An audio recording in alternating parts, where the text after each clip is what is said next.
Hey guys, greetings, good to see you. I hope you are doing well. I thought to speak to you about this issue. There has been in the news recently about a report from HSBC. HSBC Bank is actually a major bank, if you don't know, is one of the major banks in United Kingdom. So they released a report uh, about Nigerian economy. Nigeria has a general election coming up February next year. So, as a major and international bank, so they release a report of the economic implication of Nigerian election coming up February 2019.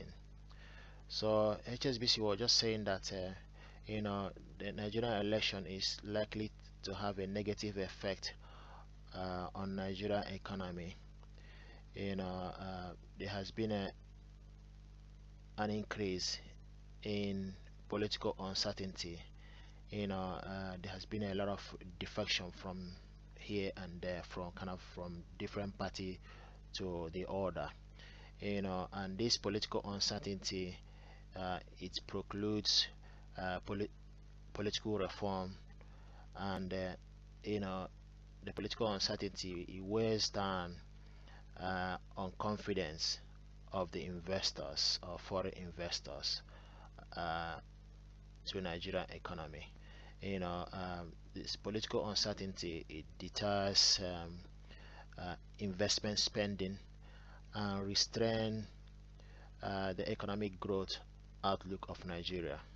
So if you remember, Nigeria recently came out from a recession. So as an economy, the economy needs to be managed effectively, and for that momentum to be sustained. So but so this report was actually saying that Nigerian President Muhammad Buhari, his rating is actually 22%, which is very low, being the government in power. So it was actually, HSBC was just saying that the way things are at the moment is actually is a political environment that is more favorable to the opposition PDP. However, they were also saying that PDP, um, you know, are not organized. They are fragmented. So they are fragmented and they are yet to decide who will be their political, you know, presidential candidate. In that case, and for that reason, there's a little, um, there's a little details at present to know, the economic impact of their policies, will make on Nigerian economy, so comes 2019. So, but that is by the way. So, what I actually want to take is, but guess what? The president, uh, present government spokesperson, Mr. Garba Shehu, instead of acknowledging this report, what he actually did was he came out and debunked it. He came out and start saying that is a political and psychological warfare. That the corruption are fighting back. Allegedly that um, kind of he accused HSBC of corruption. Mr. Garba was just saying that majority of the money of Nigerian politicians stolen from the country are actually lodged in this bank. So for that reason, so this bank actually they are not happy with the policy this present government, their corruption policy. They're not happy with it, so that's why they're kind of fighting a war, psychological warfare. But that's by the way. But my take on this is actually, there's an element of truth in terms of Nigeria economy at the moment. is not going at the right direction. There has been an unemployment rate is alarming. There's a lot of killings going on in Nigeria. There's a lot of security challenge. So there's an element of truth. Boko Haram, has not been wiped off. It's still there. You know, and there's a lot of agitation going on in southeast Nigeria. So south, there's a lot of there's militancy. Obviously it's a bit quiet at the moment, but it's still on the horizon. So all these things is kind of what is actually on the report. But my take on that is there's nothing wrong in criticism. you know Government, this present government, should actually listen to other people's opinion and use that for their own good and for their own benefit.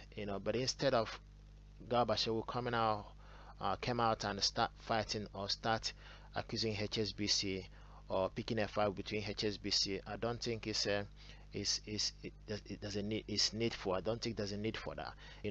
As a government, you should be able to open for criticism, whether foreign or locally. So they was just saying that the economic implication of political uncertainty is gonna be negative on Nigerian economy, which is obvious really, because at present time, our stock market, you know, is very low, the lowest it has ever become for quite a long time. The foreign investors' confidence is very low, and foreign investors are pulling their money away from the country. And in that case, the stock market is actually very, you know, deteriorated, is very volatile, is very low at the moment. So that's kind of by the way. So on another note, you might want to know that one of APC's chieftaincy, former governor Abia State, Orji Carlo, he went to Mina to visit former president of Nigeria, former head of state of Nigeria, IBB Ibrahim Badamosi Babangida. So he went and asked IBB to support Buhari government for election comes 2019.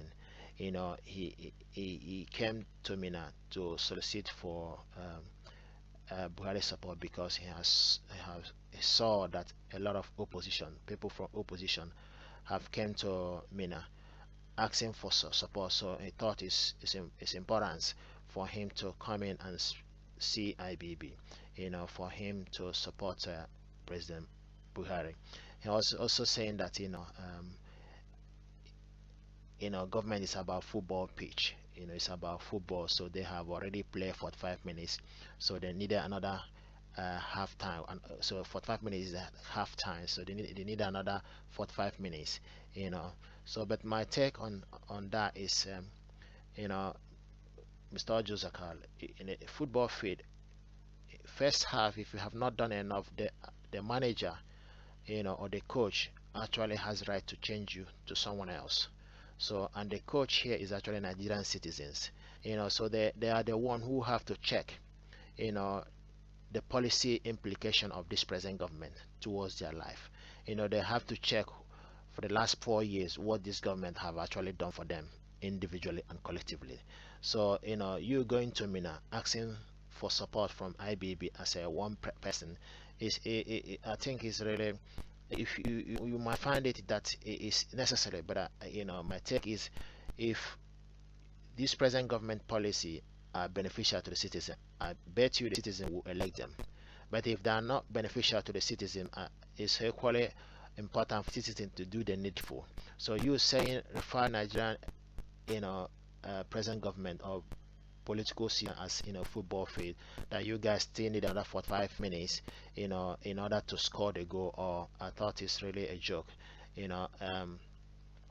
If it's in football field, like I said earlier, if it's Manchester United or Chelsea or Arsenal, playing for 5 minutes, the fans and everyone will be start worrying without scoring a goal. So the coach actually need to do the needful by bringing in fresh people, or fresh leg, I should call it. So actually Nigeria actually need, a digital leaders. We actually need someone that will make a difference to the life of the citizens.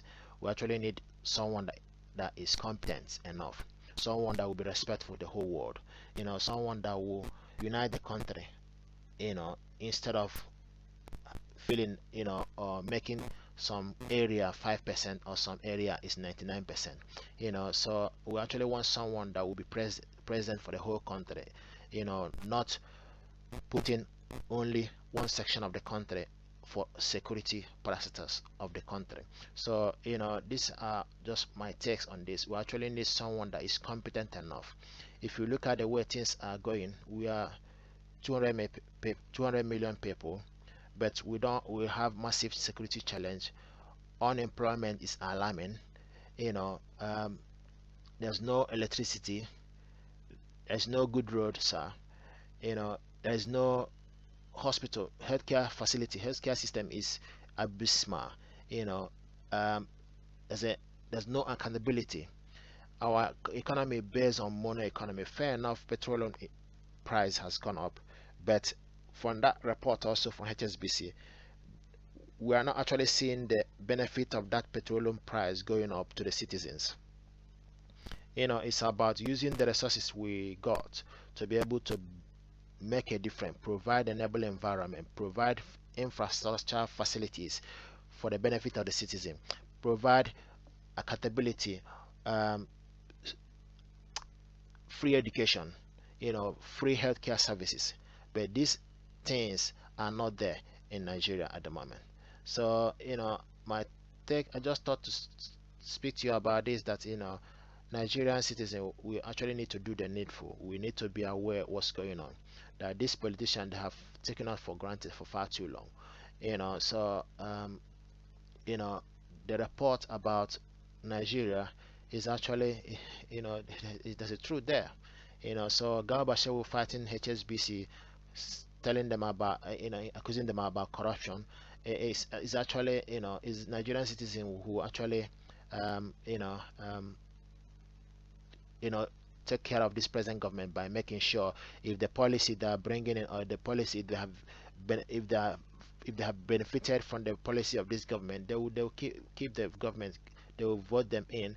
But if they are not benefited from this present government, obviously they have right to elect someone else. So that's my take on this. Okay, so I thought to speak to you about this. And another note is, you might want to know that Ojo Zakano also made mention that, but I'm not sure whether it's true or not. He was asked about Nnamdi Kanu. He was just saying that Nnamdi Kanu is in London and he's safe, but that cannot be right. If Nnamdi Kanu is in London, someone else might have seen him, but it has not been seen around for far too for a long period of time, and he used also Zakano saying that he's in London. I don't know whether he can show us any picture to be able to, say, show us Nnamdi Kanu, that he's in London for people to know. Obviously, as a citizen of United Kingdom, a citizen of Nigeria, people actually need to start questioning about where this gentleman is. So, but that's by the way. I thought to speak to you about this. I just want to say to you guys, please subscribe to my channel, give it a thumb up, share it away with your friends and family. And the other note, you might want to know that Minister of Finance, she resigned recently, and someone else has been appointed, but she resigned and flew back to London. The reason she resigned, is actually, is about National Youth Service, a certificate she presented. So she was just saying that she grew up in London, and she was not aware that certificate she submitted are not genuine. So, but I leave that for the government to do the needful. But she are already, she's not in England. So yeah. So guys, I thought to let you know, what's actually going on, that HSBC, what the report they talk about Nigeria. You might have had this before, but just to explain to you, so the report was actually, it was very, intense report about Nigerian economy, but this government, instead of them just looking at it and see whether they can make a difference, instead of them looking at the report and see where they can change, but they're just fighting back, saying that it's a psychological warfare. But at the end of the day, I don't think the citizen, you know, the citizen won't take that as a psychological warfare. They will be just questioning, whether they can just relate this report, what is happening in terms of security challenge. A lot of herdsmen have, killed and murdered a lot of raped a lot of people, in middle belt. A lot of people had been killed. So electricity, there's no electricity there. So do we have electricity? No, we don't. Good road, we don't. Recently there was an election, um, you know where some section of the country, actually in Anambra, some section have been, almost chased away from their family homes due to erosion problem. So these are the things where government is supposed to be present and, be able to help the citizens. But sometimes you don't see government helping out in this situation.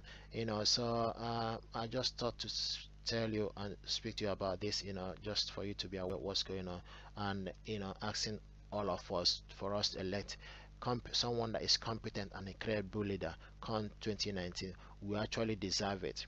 So this is our chance, to be able to elect someone that, will unite the whole country together going forward. So guys, take care. This is what I want to tell you. Okay, please subscribe to my channel, give it a thumb up, share it with your friends and family. Thank you, and stay tuned. Bye bye.